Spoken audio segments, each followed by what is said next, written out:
रामायण में सभी राक्षसों का वध हुआ, लेकिन सूर्पनखा का वध नहीं हुआ। उसकी नाक और कान काट कर छोड़ दिया गया था। वह कपने से अपने चेहरे को छुपाकर रहती थी। रावण के मर जाने के बाद वह अपने पति के साथ शुक्राचार्य के पास गई और जंगल में उनके आश्रम में रहने लगी। राक्षसों का वंश खत्म न हो, इसलिए शुक्राचार्य ने शिव की आराधना की। शिव ने अपना स्वरूप शिवलिंग शुक्राचार्य को देकर कहा कि जिस दिन कोई वैष्णव इस पर गंगाजल चढ़ा देगा, उस दिन राक्षसों का नाश हो जाएगा।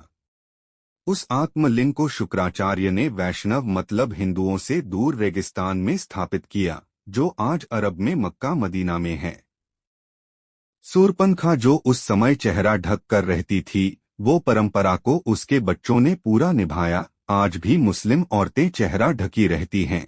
सूर्पनखा के वंशज आज मुसलमान कहलाते हैं, क्योंकि शुक्राचार्य ने इनको जीवनदान दिया, इसलिए ये शुक्रवार को विशेष महत्व देते हैं। पूरी जानकारी तथ्यों पर आधारित सच है। जानिए इस्लाम कैसे पैदा हुआ। असल में इस्लाम कोई धर्म नहीं है, एक मजहब है, दिनचर्या है। मजहब का मतलब अपने कबीलों के गिरोह को बढ़ाना।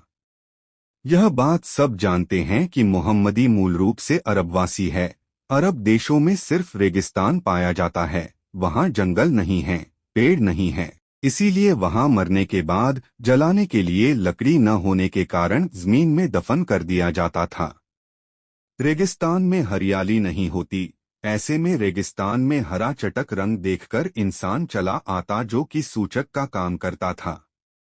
अरब देशों में लोग रेगिस्तान में तेज धूप में सफर करते थे, इसीलिए वहां के लोग सिर को ढकने के लिए टोपी पहनते थे, जिससे बीमार न पड़े।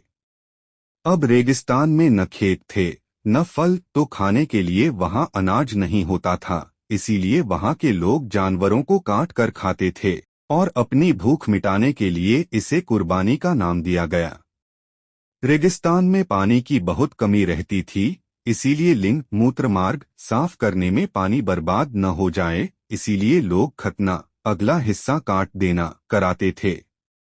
सब लोग एक ही कबीले के खानाबदोश होते थे, इसलिए आपस में भाई बहन ही निकाह कर लेते थे। रेगिस्तान में मूर्ति बनाने को मिट्टी मिलती नहीं थी, इसलिए मूर्ति पूजा नहीं करते थे। खानाबदोश जीवन होने से एक जगह से दूसरी जगह जाना पड़ता था, इसलिए कम बर्तन रखते थे और एक थाली में 5 लोग खाते थे। कबीले की अधिक से अधिक संख्या बढ़े, इसलिए हर एक को 4 बीवी रखने की इजाजत दी।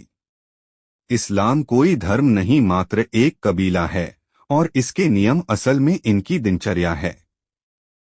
इस्लाम की सच्चाई। अजमेर के ख्वाजा मोइनुद्दीन चिश्ती को 90 लाख हिंदुओं को इस्लाम में लाने का गौरव प्राप्त है। मोइनुद्दीन चिश्ती ने ही मोहम्मद गोरी को भारत लूटने के लिए उकसाया और आमंत्रित किया था। संदर्भ उर्दू अखबार पाक एक्सप्रेस।